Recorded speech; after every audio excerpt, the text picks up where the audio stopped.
It's the third day of our 5-day, 400-mile overland adventure from Alabama to South Carolina across the Georgia Traverse. This is a guy's trip. I'm in my JKU Rubicon with my 2 teenage sons and our new friends Dee and his son Carver in their Gladiator. We're on a mission to complete the Georgia Traverse over spring break. So far, it's been an absolutely awesome trip, but yesterday we only made 51 miles in 8 hours as we tried to complete the Big Frog Loop, but decided to find camp before we had a chance to finish it. Now I'm running low on fuel, and we've got to find a way to get into town, restock, fuel up, and get back on the road. Today is going to end up being our biggest adventure yet.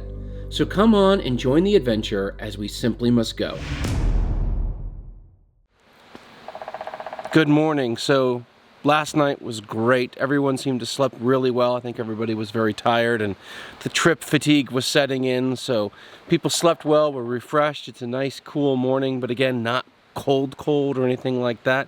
Today's plan is we've got to get out of the Chihuahua Wilderness and into the Rich Mountain Wilderness. We've also got to get fuel and we've got to get some supplies. So there's a lot we got to get done today and a lot of miles we got to put in. I'm hoping the miles today don't take nearly as long as the miles took yesterday. So hopefully we'll make up some time and gain some ground there. But overall, still so far an amazing trip. Everyone's having a great time. This morning though, we're gonna make it pretty chill. We're just gonna do Pop-Tarts for breakfast. We don't have to do anything fancy. Pop-Tarts, pack up, get on the road, and have an adventure. Let's do this.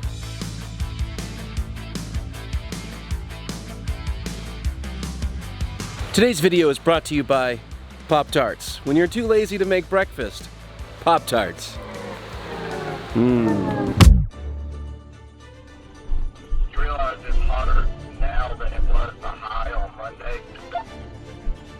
I wouldn't mind it cooling off a little bit more. At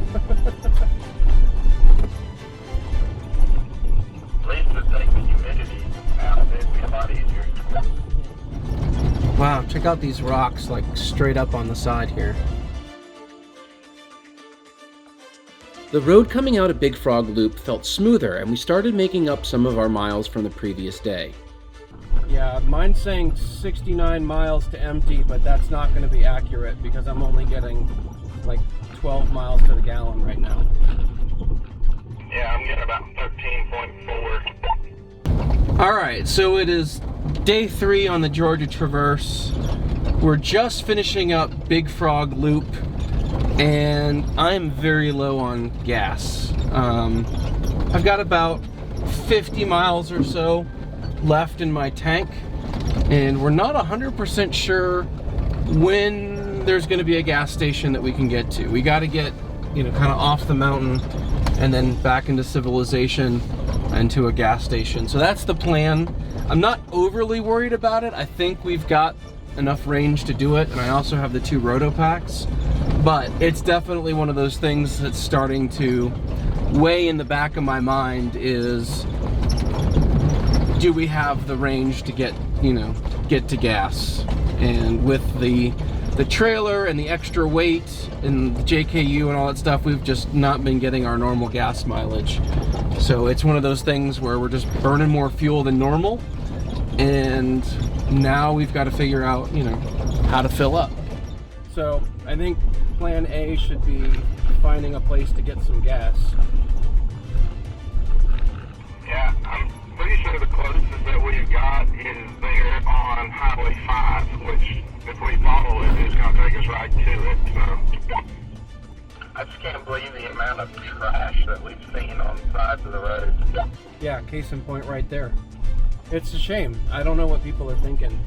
If we had more time, I'd be interested in maybe stopping and cleaning some of it up, but maybe that's something for the future, is to plan like a trail cleanup across the Georgia Traverse.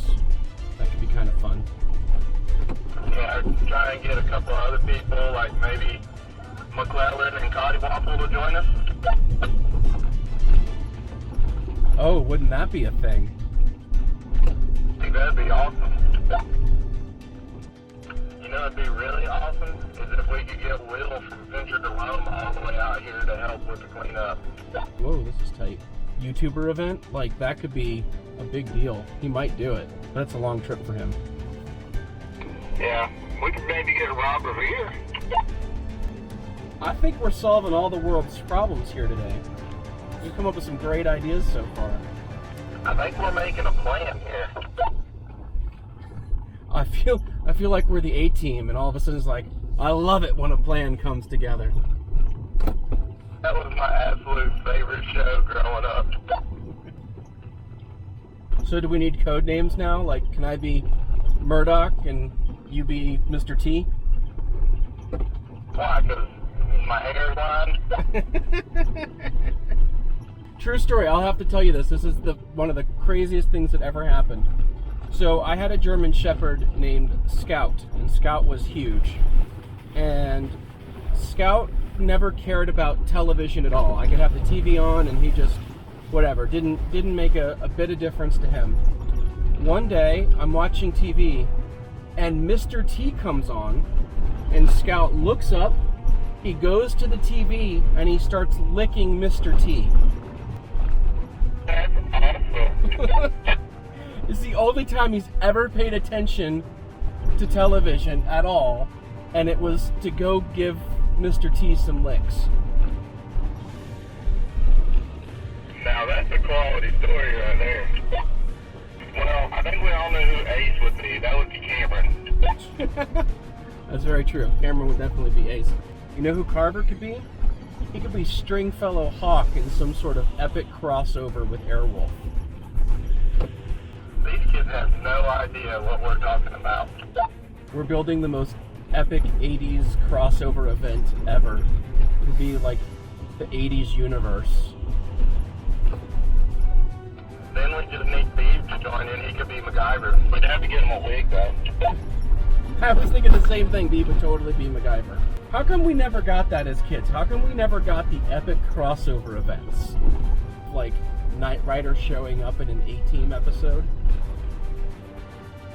I mean, that would just be absolutely epic. These kids don't understand. Did you ever watch the Dino Riders? Did I watch the Dino Riders? I had all the Dino Riders. Me too. And Silverhawks? Yep. I never really did get into the collecting the Transformer figurines. I was more of a Teenage Mutant Ninja Turtle guy. Oh, I had all the turtles too. I loved me some turtles. When we were looking at it, there's a gas station up here. Bueno, that's awesome. So we've hit blacktop and things are going pretty well. Still, actually I've gained some mileage now that we're going a little faster, so we should definitely hit a gas station without any issues. Smooth sailing now. This is that section right after the forest where you're on some paved road for a while, and that's gonna make things pretty simple. It's nice to kind of get out. I missed my turn because I was talking to the camera. I did. All right, I'm turning around. All right, so we stopped and we got gas. We stopped at Walmart. We got some supplies. Now we are heading back in. We're gonna go explore Caches Valley for the rest of the day. There should be some great trails, some good water crossings. It should be a lot of fun. Caches Valley is about a 7-mile out and back trail near Cherry Log, Georgia. It's an absolutely stunning trail full of fun, but relatively easy water crossings.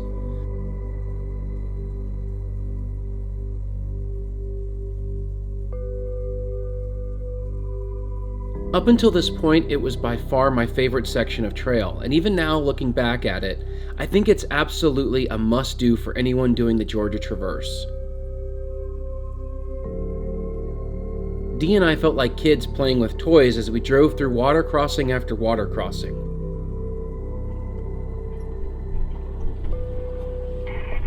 Some of these are deeper than they look. When you don't have a lift, they're all deeper than they look. That's funny. It was just the thing to lift our spirits, put us back into adventure mode, and let us reflect on just how amazing this trip really was.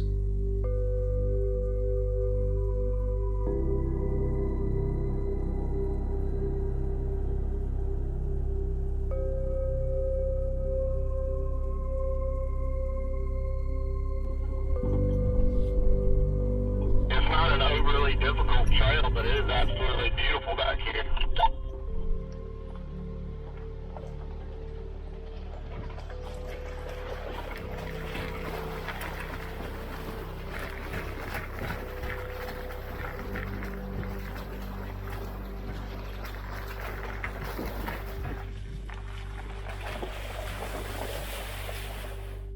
So Caches Valley turned out to be both beautiful and a lot of fun. Some great water crossings, and at the end here is the Caches Valley Cemetery. And so we're just gonna kind of be respectful, but look around and kind of explore and just check out the area a little bit. Couple of things, both Dee and I noted this on the way in. It looks like there's some spots as people come through this trail that they're going off trail and they're messing up some areas.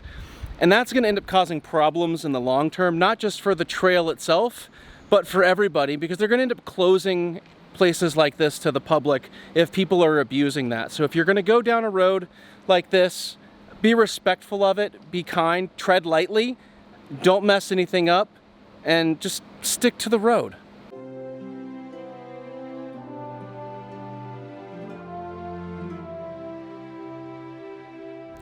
So this little cemetery is pretty, but as a parent it's kind of tough because you see a lot of graves of children, kids that were 5, 6, some as young as 2, 1, things like that. So as a parent, that's rough, but it is a very beautiful little cemetery, and I'm very glad that we stopped at it.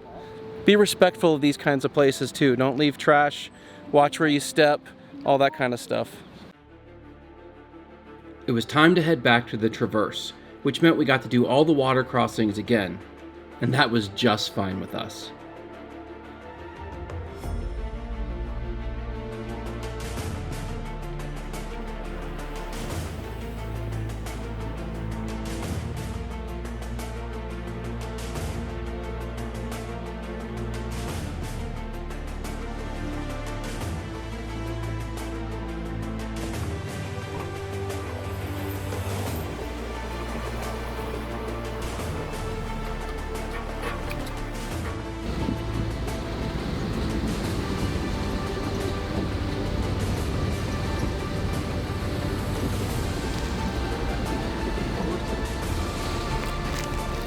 We got some horses coming up on the left.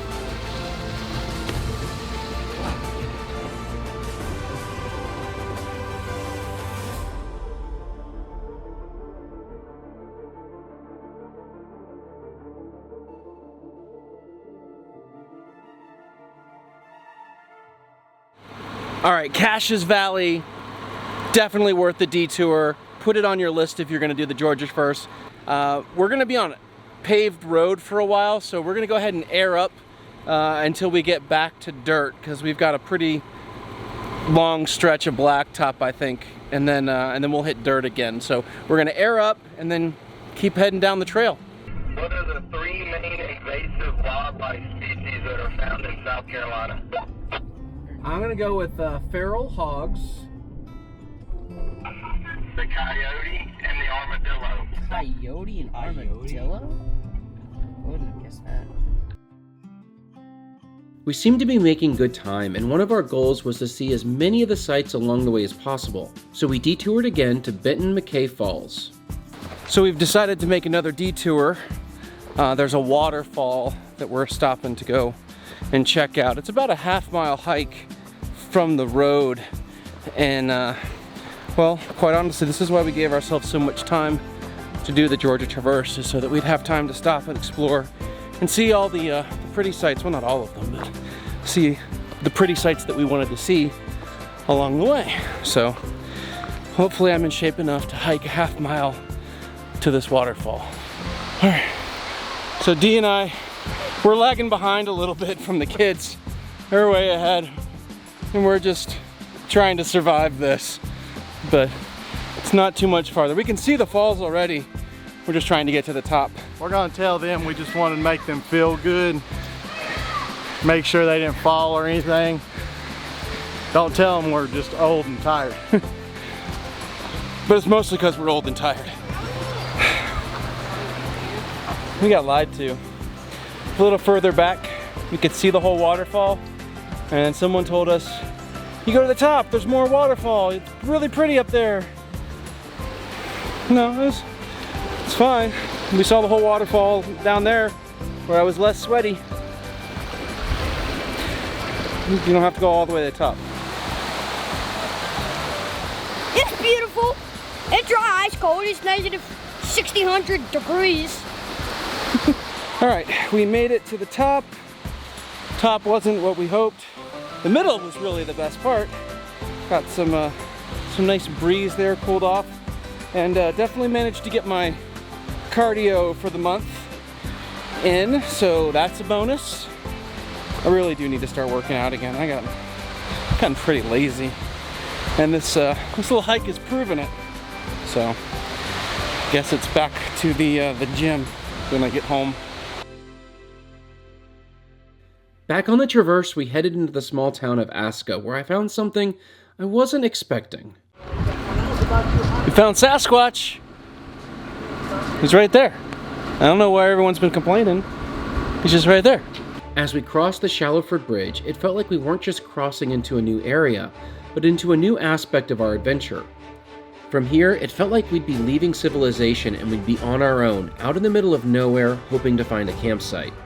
This was going to be a long stretch of dirt that would take us to places we never imagined. Georgia was originally set up as a penal colony, and this is where it was a debtor's prison. So a lot of people that owed debts in the colonies or owed a mass amount of debt in Britain, they sent them here, and then when they finished their service, they could go to South Carolina or wherever else. A lot of them would end up in North Carolina because South Carolina was the richer of the two colonies. They couldn't afford to live in South Carolina. That's where the term tar heel comes from, because most of them were poor tobacco farmers out in the middle of nowhere, and they didn't have shoes, so they get that tobacco tar stuck to their feet. Huh, I never knew that. So as we were driving down the road, we saw the remains of this old fireplace chimney from some homestead that used to be here. We actually recognized it from a recent Cottywomple video where they were doing the Georgia's First, and they saw this as well. So when we saw it, we're like, we're gonna stop and get a closer look at this. Matt found a little chimney out here in the woods. I was messing with stuff, almost went right by it, and Matt's like, there's a chimney. You can tell it had been cleared off, and this was an old homestead. The only thing that's left over are the rocks from the foundation where the root cellar was, and the old chimney. Seeing old remains like that is pretty interesting. All right, Carver, what's been your favorite part so far today? Water crossings. Tell me about the water crossings. Very fun. Very deeper than we expected. How's the trip so far? Pretty fun.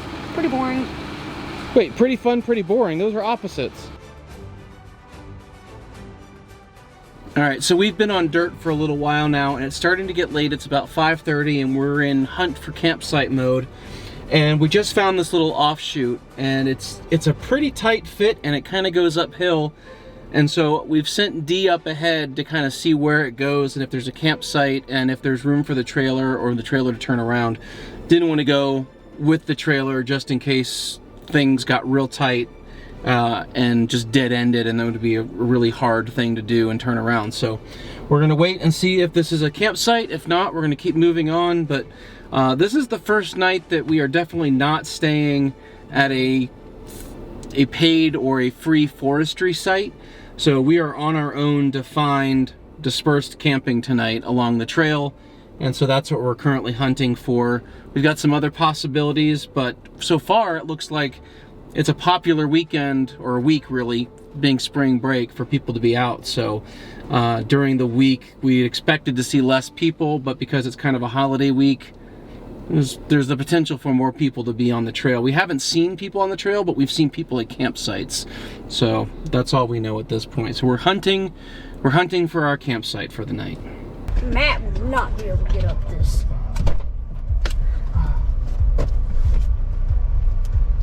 Matt brought his trailer back here. Not gonna happen. Never gonna happen. Not gonna happen once. I don't know what we're gonna do, but I'm ready to get off this rope. That was super bumpy. So we got up here, and there's enough room for the two of us. but it was pretty tight and crazy. I don't know if you'll be able to get there. Oh, we'll get up there. We'll figure it out. All right, cool. We'll head up that way, and we'll see you shortly. This ain't gonna happen. I ain't gonna be able to get up here. So I think we found a campsite. D says it's nice up there. There's room for 2. He's a little worried that the trailer is gonna have trouble getting up there, but honestly, I think we'll be just fine. I've taken the trailer up some pretty gnarly things in the past, and the Jeep has always been able to do it. So we'll stick it in 4 low. I've got lockers, disconnecting sway bars if we need it. But it should be a really cool trail, at least, to get to a really nice campsite. So here it goes.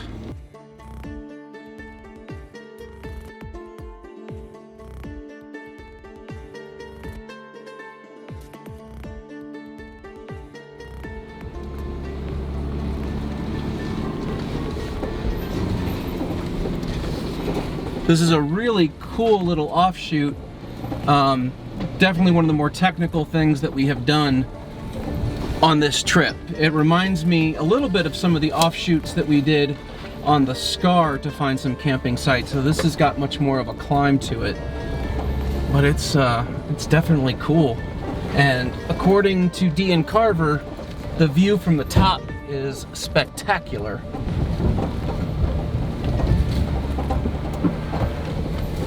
We're banging the trailer hitch, or the tongue of the trailer a little bit on some of these, because there's, like, it kind of goes up and then it dips real quick.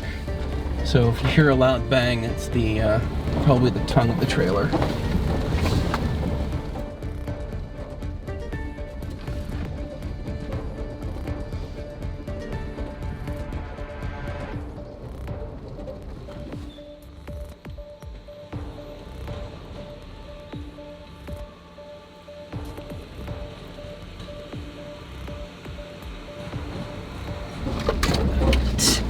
Bro. Gosh. Careful, Ranger.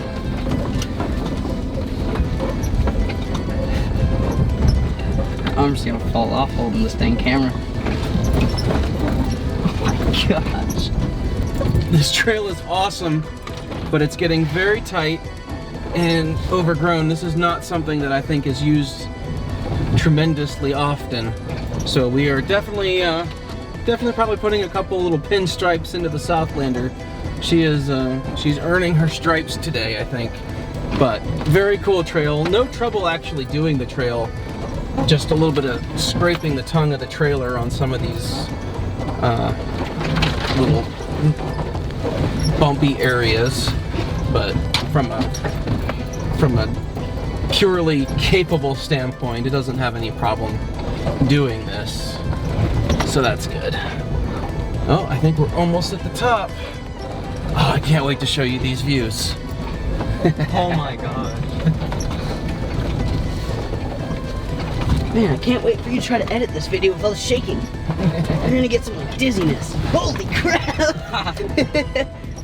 All right, we made it to camp. Took a little maneuvering of the vehicles.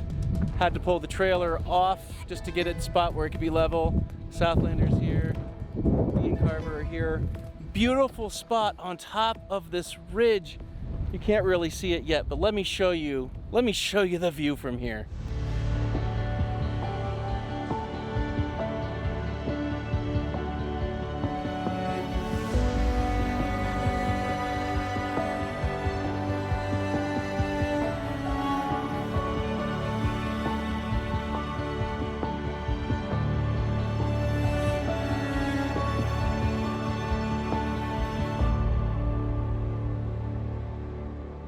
All right, so dinner is cooking. We are having steaks and mac and cheese, but Dee and Carver, they're going fancy. They've been watching too much Marco, I think. What do you got, Dee? It's a camp version of a low country boil. Low country boil at camp on top of a mountain. That's overlanding right there. That's Bingo. overlanding. Overlanding bingo. By the way, I am working on something that we're calling Overland Bingo. It's going to be a fun little game that you can play while overlanding, and when it's available, I'll let you know. But we've been coming up with lots of great ideas for Overland Bingo. If you've got ideas for Overland Bingo, throw them in the comments below. but I think it's gonna be a lot of fun. We've had a lot of laughs this trip coming up with things for Overland Bingo. All right, I thought, oh gosh, stay, okay. I forgot that was attached. I was almost dropped my steak on the dirt. That would have been so bad. That would have been so bad.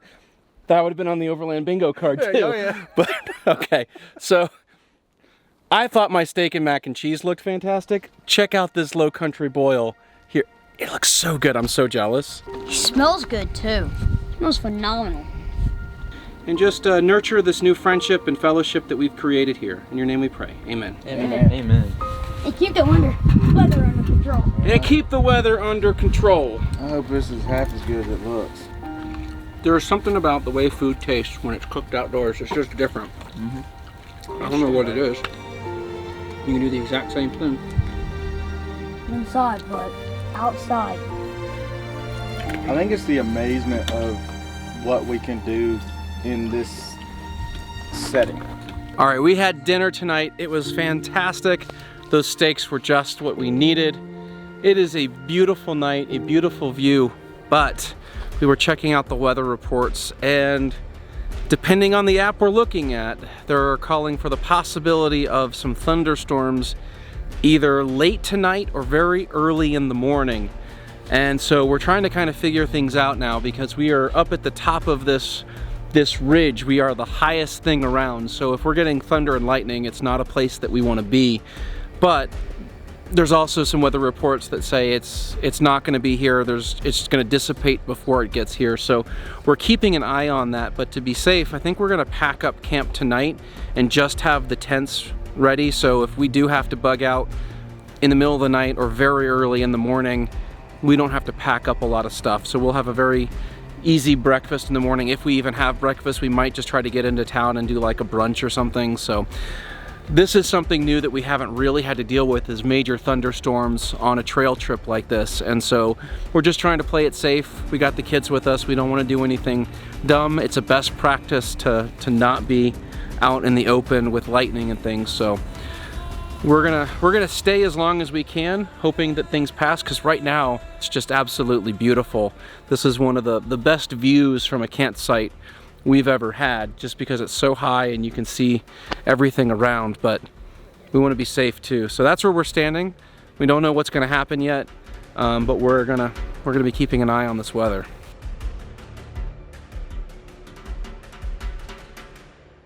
So as the sun went down, we packed up camp to a spectacular full moon and the calls of coyotes, not knowing what tonight would bring, what tomorrow would hold, and what the Georgia Traverse still had in store for us.